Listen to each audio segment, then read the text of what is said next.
Hi everyone, this is Talty and this is one of the polymer clay basic videos that I have been doing lately. This video is going to be about baking your polymer clay. Well, baking your polymer clay is very important to preserve your polymer clay over the years. And well, I have an example here. When I first started, I didn't know how important it was to bake my polymer clay for the right time and at the right temperature. So I underbaked this a little bit.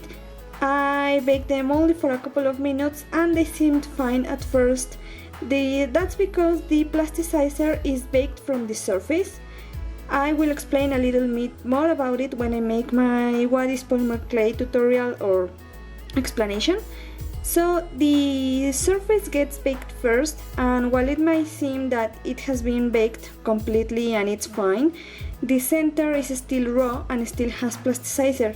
And over the years it will move from the center to the surface and it will make your whole piece brittle and in the end it will crumble. It takes about a year or maybe 2 years. It happened to these pieces when I first started after a year, and they are extremely brittle. They crumble just like that. And you don't want this to happen to your clay, especially if you are selling your work. You will want it to last for many years. Look how easy they just crumble. These don't work, these are just trash, but I keep them as a reminder of what I don't have to do. So this doesn't happen to you, I will show you how to bake your polymer clay properly. What I do is I do my work on small pieces of recycled paper like this. You can choose any surface that you want to work on. Some people like to use ceramic tiles and I think that's a brilliant idea. But I just like to recycle these pieces of paper. After your work is done, I transport them to my baking tray. Your baking tray can be anything, but I do recommend that you keep it only for polymer clay, just for safety, and I will make a video about polymer clay safety too. This is just a very cheap recycled tray that I found.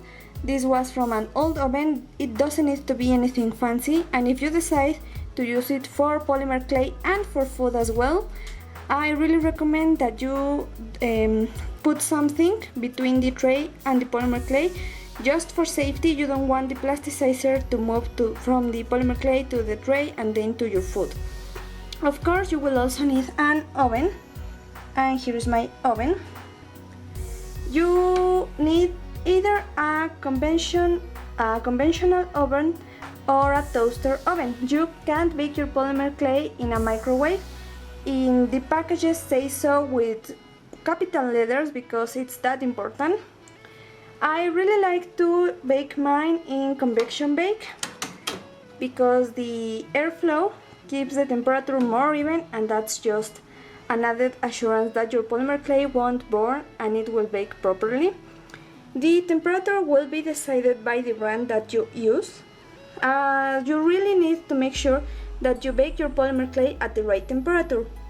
Plasticizers leach out at different temperatures, so the brand will recommend you what is the best temperature for yours. And of course, the time will be also decided by the brand and the thickness of your piece. If you want to make sure you can bake your polymer clay for a slightly longer time, I know that some people go up to an hour just to make sure that they leach out, that they bake off all the plasticizer from the polymer clay. That's your decision. And I find that some pieces tend to get slightly darker the longer you bake them, especially the ones that have a lot of translucent clay. Translucent clay will get darker much faster than other colors. What I just do is I place my polymer clay in here. You can use, of course, a smaller oven. Mine is actually very large, but I also use it to bake food, so I don't have a problem with that. I know that a lot of people are scared of doing it, so decide what's best for you. I will include that in my polymer clay safety video. And I also really recommend that you get an oven thermometer. This should be cheap enough.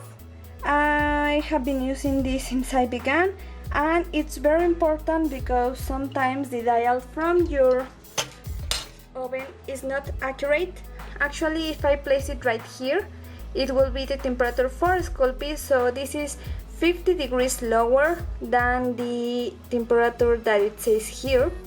So to make sure that you're baking it at the right temperature, get an oven thermometer.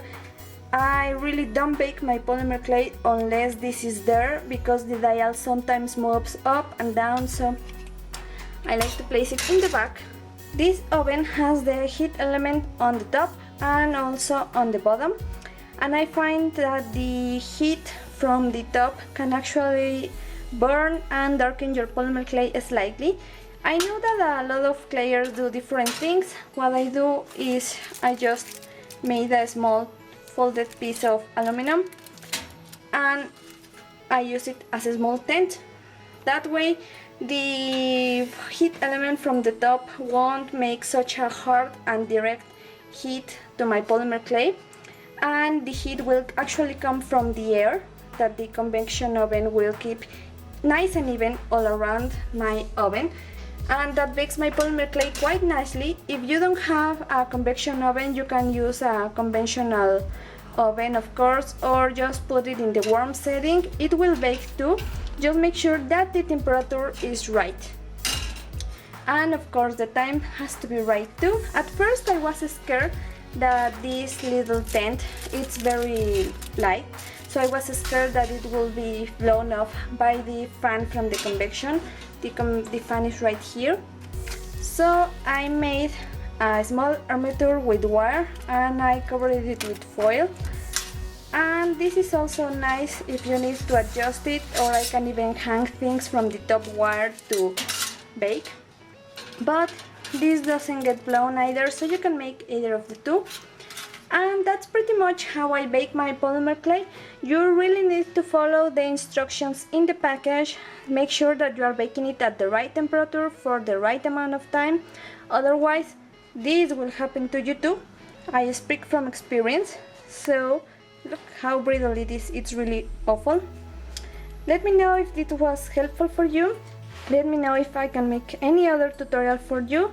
And this will be followed by my polymer clay safety and what is polymer clay from the chemical point of view videos, so that they explain you a little bit more. So leave me any other questions that you may have. This is Talty and I will see you later. Bye bye!